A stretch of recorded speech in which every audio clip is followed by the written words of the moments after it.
Charlie dropped to her hands and knees. She was wedged between a row of arcade games, cramped in the crawl space between the consoles and the wall, tangled with electrical cords and useless plugs strewn beneath her. She was cornered. The only way out was past the thing, and she wasn't fast enough to make it. She could see him stalking back and forth, catching flickers of movement between the gaps between the games. There was scarcely enough room to move, but she tried to crawl backward. Her foot caught on a cord. She stopped, contorting herself to carefully dislodge it. She heard the clash of metal on metal, and the furthest console rocked back against the wall.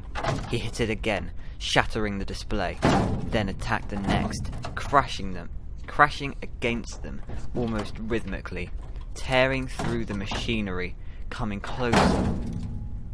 I have to get out! I have to! The panicked thought was of no help. There was no way out.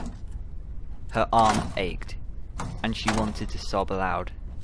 Blood soaked through the tattered bandage, and it seemed as though she could feel it draining out of her. The console a few feet away crashed against the wall, and Charlie flinched.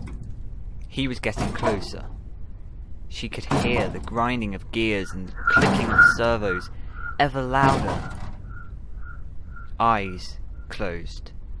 She could still see the way he looked at her. See the matted fur and the exposed metal beneath her synthetic flesh. Suddenly, the console in front of her was wrenched away. It toppled over, thrown down like a toy. The power cords beneath her hands and knees were yanked away, and Charlie slipped, almost falling. She caught herself and looked up just in time to see the downward swing of a hook. Welcome to Hurricane, Utah, the place where Five Nights at Freddy's takes place.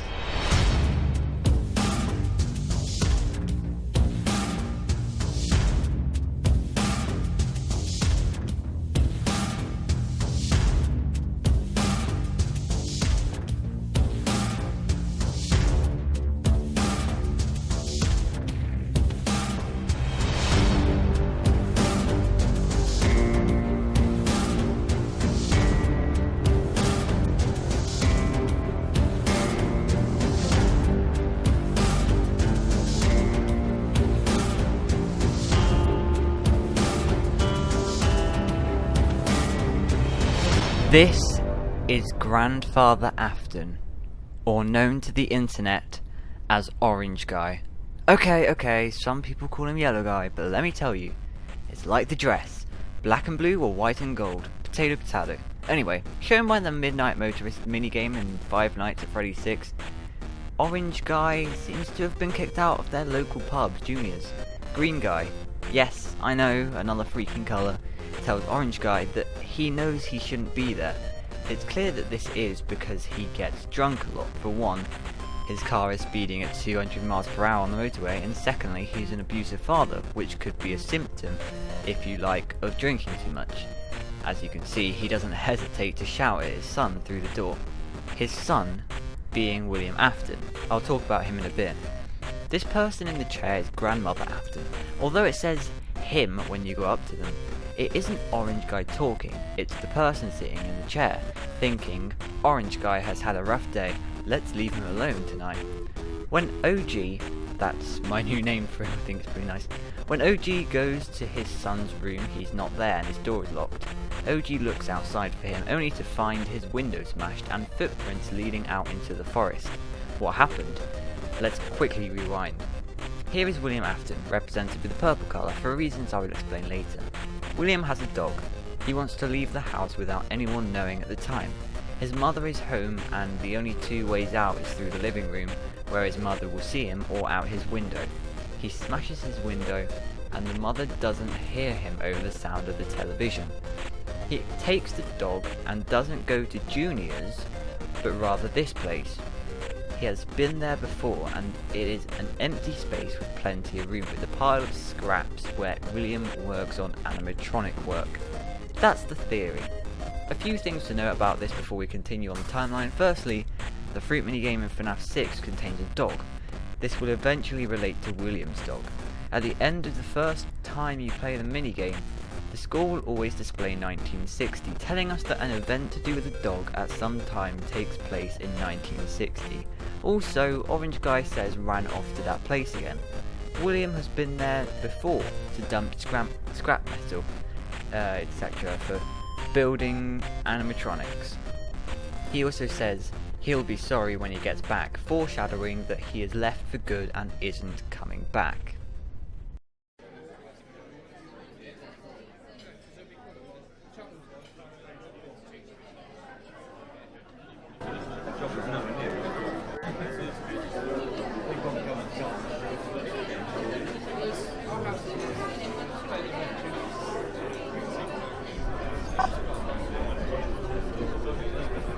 (1972). William Afton has moved to a new house with a wife and has a child, Michael, who is very young, possibly 5 or 6. Together, William and Henry become co-founders of Fredbear's Family Diner, a restaurant containing 2 animatronics, Fredbear and Spring Bonnie. The year is 1972, as told to us by Phone Guy in FNAF 1. The animatronic characters here do get a bit quirky at night, but do I blame them? No. If I were forced to sing those same stupid songs for 20 years and I never got a bath, I'd probably be a bit irritable at night too. So remember, these characters hold a special place in the hearts of children and we need to show them a little respect, right? Okay. FNAF 1, as you will see later, takes place in 1992. 1992 take away 20 gives 1972, so it takes place in 1972. The architecture of Fredbear's Family Diner is very simple. It's just a large room with a stage and tables, and a storeroom to keep parts of animatronics and suits inside, as told to us by FNAF 3 Phone Guy. Hello. Welcome to your new career as a performer/entertainer for Freddy Fazbear's Pizza. These tapes will provide you with much-needed information on how to handle/climb into/climb out of mascot costumes. Right now, we have 2 specially designed suits that double as both animatronic and suit.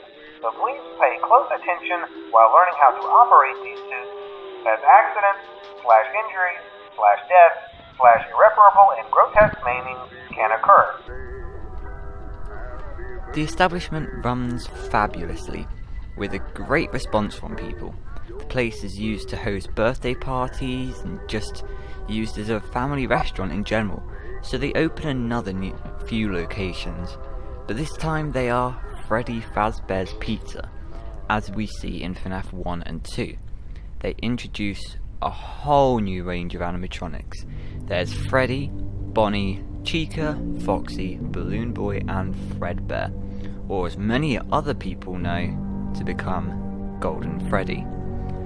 This is the main crew that make the establishments come to life. There are also different versions or species of the animatronics, if you like the toy animatronics or the rockstar animatronics, that differ between different locations. Perhaps the children found the first set of the main crew too scary, with proof from FNAF 3 Phone Guy, which is why they created these new different versions of the animatronics. Hello? See, I told you wouldn't have any problems. Did Foxy ever appear in the hallway? Probably not. I was just curious. Like I said, he was always my favorite. They tried to remake Foxy, you know? They thought the first one was too scary, so they redesigned him to be more kid-friendly and put him in Kids Cove to keep the toddlers entertained, you know. But kids these days just can't keep their hands to themselves. The staff literally had to put Foxy back together at the end of every shift. Eventually they just stopped trying and left him as some kind of take apart, put back together attraction. Now he's just a mess of parts. I think the employees refer to him as just the mangled. All-round success is happening to the business right now. The employees are happy, the founders are happy, and the children are happy. This plateaus for about 10 years. Then, the entire business gets some negative views. And here is why.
Henry's daughter, Charlie from the books, is killed by William Afton in the back alley of Fredbear's family diner.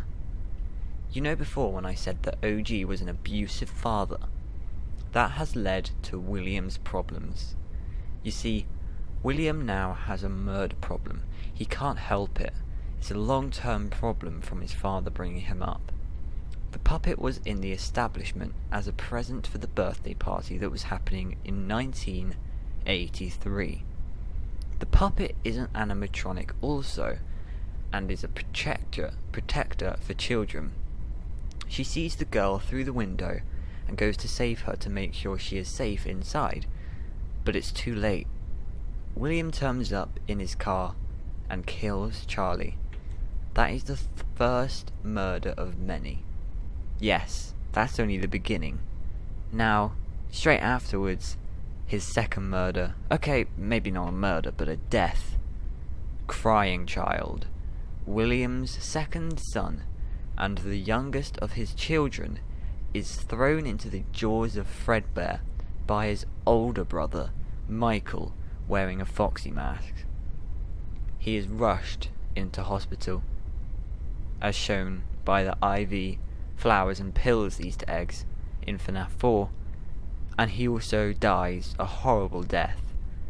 So, why is this important?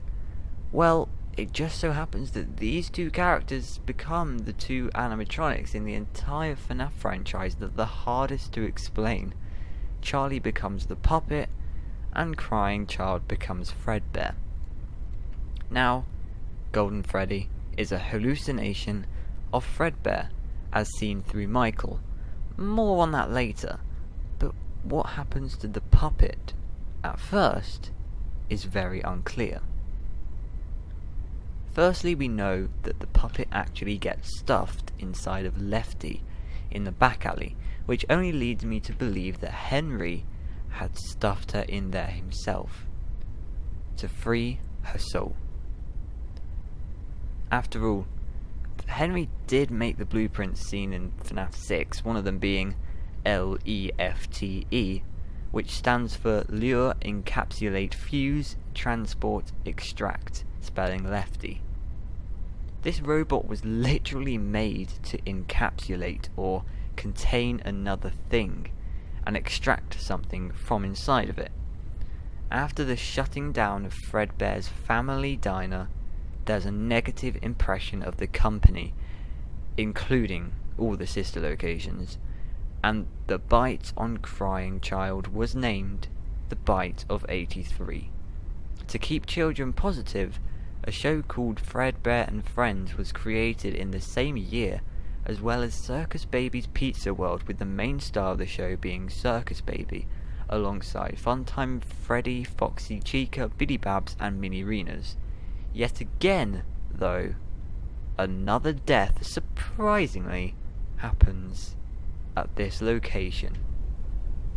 Elizabeth Afton, William's very own daughter. She is the third to go. She loves her father's animatronics works. However, when it came to the time, she picked on the wrong one. Because here's the thing. These Funtime animatronics that William has created, they are specifically made to lure and then kill children. Just look at the blueprints. They aren't made just to entertain, just like the other sets of the animatronics, but rather to kill people. Elizabeth is too dazzled by how pretty and shiny Circus Baby is, that she goes up to her and gets encapsulated into Baby's storage tank, and her soul goes into Baby. Daddy, why won't you let me play with her? Daddy, you let the other children go see her. Why won't you let me go? Daddy, just once let me go play with her. She's so pretty and shiny. Didn't you make her just for me? Daddy, she can make balloons. Have you seen her make balloons? Oh, Daddy, let me go to her.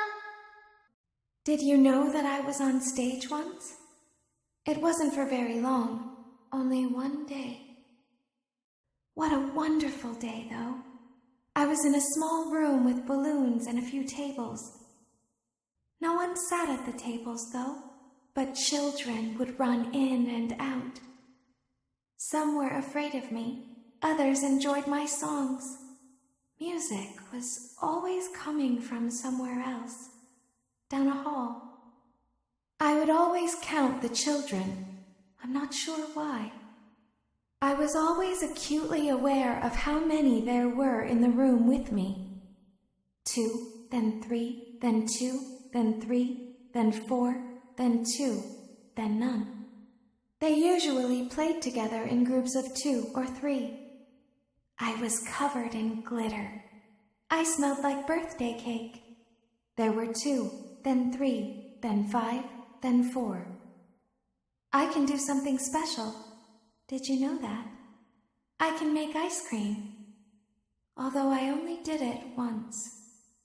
There were 4, then 3, then 2, then 1. Daddy isn't watching. Something happened when there was 1. A little girl standing by herself. Don't tell Daddy that I'm here. I wanted to watch your show too. I was no longer myself, and I stopped singing. My stomach opened, and there was ice cream. I couldn't move, at least, not until she stepped closer. There was screaming for a moment, but only for a moment. Then other children rushed in again, but they couldn't hear her over the sounds of their own excitement. I still hear her sometimes. Why did that happen? And after all of that, the timeline gets a little bit wonky. There are a lot of misconceptions from now on what happens next. And yes, I do have more to come. But let me just tell you, a lot of the things in the next few minutes is very unclear and undefined by anyone at this point in time. So just stay calm. So, Elizabeth dies, and so does her mother, possibly before her. That's why we never see the Mother Afton in physical form anywhere in the games, because she dies before any of the games. She is now Ballora. There's proof with the songs that she sings, the accessories she uses, and the fact that by the completion principle, the mother has to be Ballora. Why do you hide inside your walls when there is music in my halls? All I see is an empty room, no more joy, an empty tomb. It It's so good to sing all day, to dance, to spin, to fly away. Is someone there? Is it time for the show? I can hear someone creeping through my room. Perhaps not. If you want more evidence for this sort of theory, I'll try and link something in the description. Anyway, one thing that you all need to know as well that I didn't mention is that in the year of 1983, a set of 5 children died at the FNAF 1 location, and another set of 5 children died at the FNAF 2 location, which allow them to become the souls of the original and toy animatronics. That's not important to the story right now, but I may as well quickly add that in so you don't get confused later. Now we are finally going to be talking about a game in this series. Can you believe this whole 20 minutes or whatever we haven't even been talking about one of the games? Oh, next up in our timeline is actually FNAF 4. But Sayaply, I might hear you say. Hasn't FNAF 4 actually already happened? To that I say to you, partly. The minigames have, but the actual gameplay hasn't. This whole time though, everybody has been misinterpreting FNAF 4. We don't play as Crying Child in the game. We play as Michael, older brother of Crying Child. I know, bear with me. The first 6 nights actually take place after the bite of 83. There's no child there, which is why all the toys, the lamp and the bed covers are stationary throughout the whole 6 nights. Nobody else is going to play with them. They are kids' toys, and the only people in the Afton family left are William and Michael, an adult and a teenager. A lot of evidence of us playing as Michael in the 4th installment is actually from the latest book, the FNAF Survival Logbook. Inside of it, everything written in red ink is made from Michael Afton himself, and on the page where it asks you to talk about the recent dreams that you've had, Michael just so happens to draw Nightmare. How could he draw him so specific if he hadn't seen him before? So, the guilt of killing his little brother is attacking him back in the face, literally in the face, as hallucinations, dreams, and nightmares, just like we see in Golden Freddy and Shadow Freddy. It gets to the point where it's too hard to deal with for Michael. So what does he do? He goes down an elevator. He goes down from his house into Circus Baby's Entertainment and Rentals, an opened establishment after the lightning fast cancellation of Circus Baby's Pizza World. All of this is after night 6 of FNAF 4, so post 1983 basically. He goes into the place trying to find a way to free the souls of Circus Baby and Ballora, his sister and his mother, but gets tricked by Ennard. As Ennard says a lot in Sister Location, he loves to pretend. And in this game, he's pretending to be Baby, who likes to pretend. Michael follows what he thinks is his little sister's voice, but gets tricked into the scooper, and he done got scooped. Roll the real ending tapes. This is Michael. He now has an Ennard as his innards. See what I did there? The human body can't live with this pile of wires scooped into it, so his skin starts to rot and become purple, as seen in the custom night cutscene.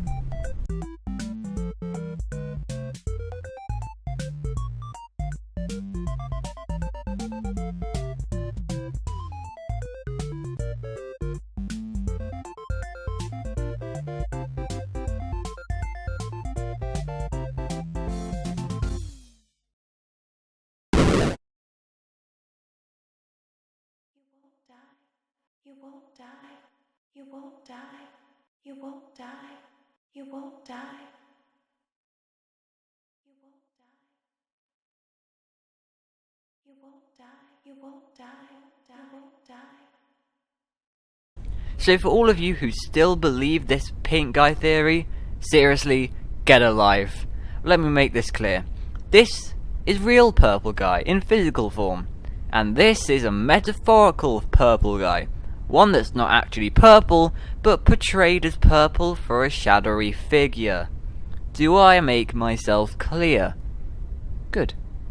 So, Michael becomes physically purple, and still somehow survives.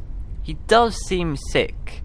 Like, really sick. Until he guzzles, chokes, and coughs up Ennard, who gets let out of the body and back into the sewers where he belongs. But he does come back. Now actually, while we are on that subject, let me just give you the rundown on Ennard, as he is just as confusing as the puppet. Ennard has many, many eyes. Why? Because he is an abomination of all of the Funtime animatronics. Note how Baby has green eyes, Funtime Foxy has orange eyes, Bonbon has pink eyes, Funtime Freddy has blue eyes, and Ballora has purple eyes, all of which we see on Ennard. Also, he has Funtime Foxy legs, a Ballora torso and head, Funtime Freddy arms, and a Circus Baby chest. So all of these equals Ennard, Ennard equals this, and this, as a surprising twist, also equals Molten Freddy. More on that later. Now, Michael is of course sick, for God's sake. He went through a gigantic trauma. We even see red bloody effects when he gets scooped. Let's let him cure for, what, 4 years? Yeah, let's go with 4 years. 1987. Michael still wants to undo everything that his father did to the children. And this is where it begins. The FNAF 2 location. The location where the cursed balloon boy lives and the puppet's home now is. Now, if you were alright here, right now, there would probably be a lot of controversy. Let me explain by answering some rhetorical questions. Firstly, why are the animatronics trying to kill him if they're not programmed to kill? Well, let me quickly tell you.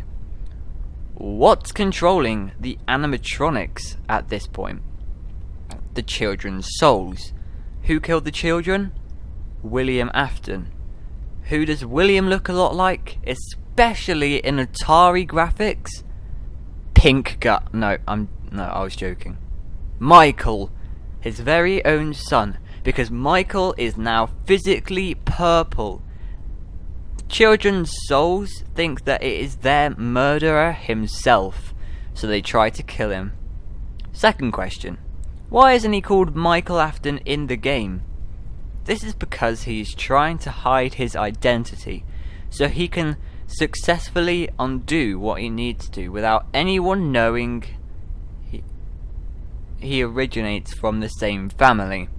However, he gets fired. Why? Odor. Yeah, a common firing term right there. Odor. I mean, I can imagine the purple rotten skin smelling just a little bit. He is who we know as Fritz Smith in that game. Jeremy, on the other hand, walks out the establishment after working night shift with Foxy behind him, and during day shift the next day, what is called the Bite of 87 is clarified. Jeremy is the victim, and it leaves the original Foxy twitchy and with a broken jaw.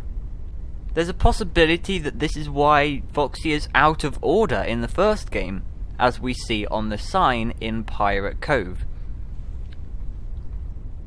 Speaking of FNAF 1, Michael takes a trip in another 5 years to 1992, still in desire to undo everything, and I mean everything, that his father has done to the FNAF location. Doo-doo-doo-doo. As you can see, he has switched his name to Mike Schmidt, and we know that he is the same guy, as he gets fired for the same reason, tampering with the animatronics and odor. With still nothing achieved out of working at the pizzerias, Michael gives up, for another 30 years that is. And that's mainly due to the fact that the entire company gets shut down for good. Every establishment has been abandoned, and just like dabbing is dead. Oh, Scotty boy, I see what you did there. You added a dabbing chica to your latest book.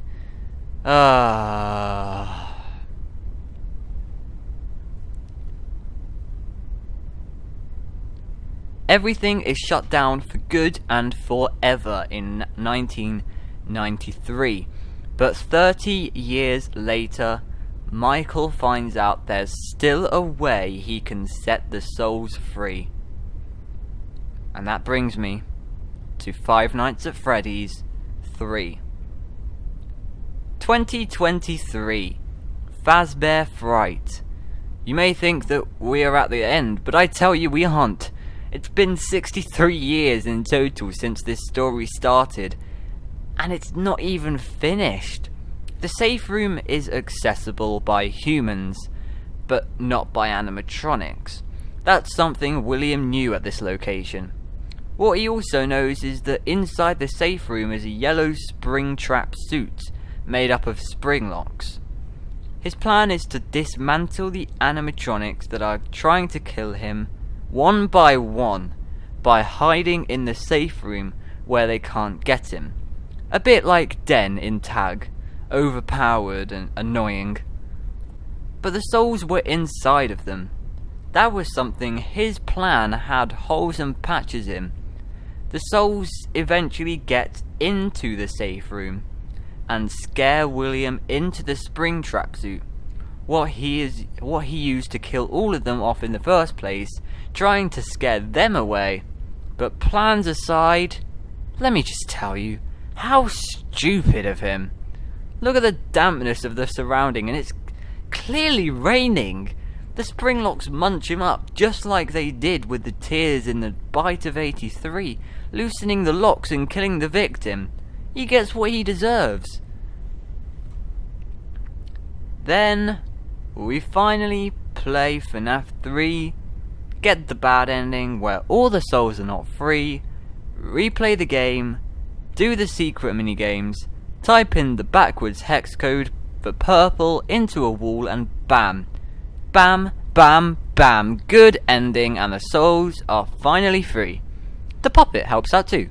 The puppet gives Crying Child the birthday he never forgot, and frees all of the souls happily. Notice though how the puppet's soul isn't freed. Yeah. Henry burns down the abomination that is Freddy Fazbear's Pizza, or Freddy Fazbear's Fright, or all of the other locations, you know what I mean, and frees all of the children's souls. Yes, that is the end of the game. That I mean, that's what we thought last year. He frees all the children's souls as well as William's, right? Well, not exactly. You see, there's a whole game we have left out. FNAF Pizzeria Flippin' Simulator. There are a lot of animatronics that didn't burn in the fire. Well, I say a lot, but there's not that many. So, let's quickly list them. So, there's Lefty. Yeah, Lefty didn't get burnt. Baby, as she wasn't part of the Ennard thing, as well as Ennard himself, who's actually Molten Freddy in this game, and then there's Springtrap, who somehow found an escape route out of Fazbear Fright. Yep, he found an escape to escaped the establishment before the fire freed his soul. Oh, and there's also one more character that doesn't burn. The puppet. Notice anything? All these animatronics are present in FNAF 6. Yes! Oh my god, I could actually cry right now. So, here is the rest of the story. The puppet jumps into Lefty, rounds up all of the animatronics together and puts them all in one place, starting with Molten Freddy, and Springtrap, then Baby, then him/herself.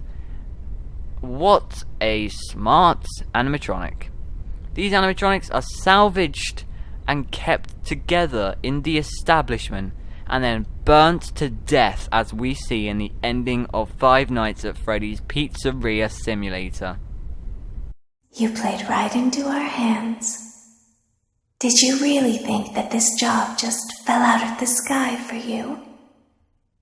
No. This was a gift for us. You gathered them all together in one place, just like he asked you to. All of those little souls in one place, just for us. A gift. Now we can do what we were created to do and be complete. I will make you proud, Daddy. Watch, listen, and be full. Connection terminated. I'm sorry to interrupt you, Elizabeth, if you still even remember that name, but I'm afraid you've been misinformed. You are not here to receive a gift, nor have you been called here by the individual you assume, although you have indeed been called. You have all been called here, into a labyrinth of sounds and smells, misdirection and misfortune. A labyrinth with no exit, a maze with no prize. You don't even realize that you are trapped. Your lust for blood has driven you in endless circles, chasing the cries of children in some unseen chamber, always seeming so near, yet somehow out of reach. But you will never find them. None of you will. This is where your story ends. And to you, my brave volunteer, who somehow found this job listing not intended for you. Although there was a way out planned for you, I have a feeling that's not what you want. I have a feeling that you are right where you want to be. I am remaining as well. I am nearby. This place will not be remembered, and the memory of everything that started this can finally begin to fade away, as the agony of every tragedy should. And to you monsters trapped in the corridors, be still, and give up your spirits. They don't belong to you. For most of you, I believe there is peace, and perhaps more, waiting for you after the smoke clears. Although for one of you, the darkest pit of hell has opened to swallow you whole, so don't keep the devil waiting, friend. My daughter, if you can hear me, I knew you would return as well. It's in your nature to protect the innocent. I'm sorry that on that day, the day you were shut out and left to die, no one was there to lift you up into their arms, the way you lifted others into yours. And then, what became of you? I should have known you wouldn't be content to disappear. Not my daughter. I couldn't save you then, so let me save you now.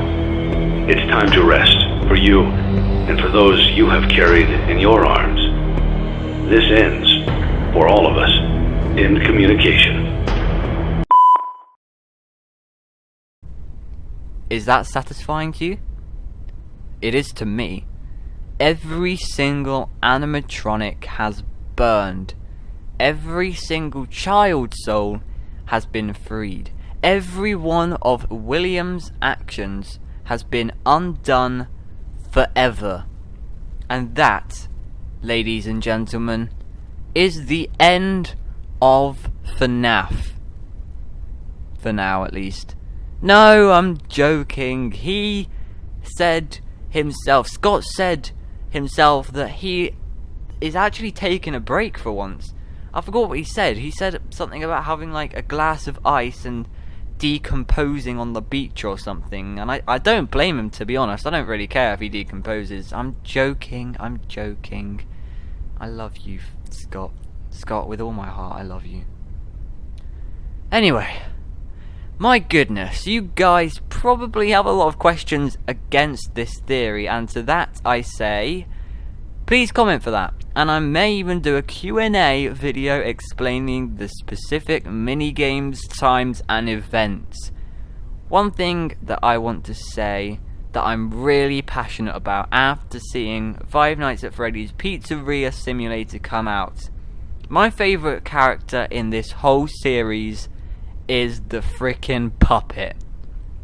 I will admit, that thing was, it always was, and still is, terrifying, but seriously, from its origin story to rounding up all of the animatronics together in one place, I love it every way to Sunday.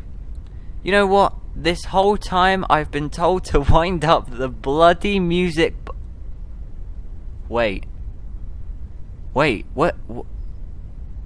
Oh no. The box. The freaking box. I know what's in the box. It's so clear. It was right in plain sight this whole time, ever since FNAF 1. It was there the whole time. The missing piece to this whole story was what is in this box.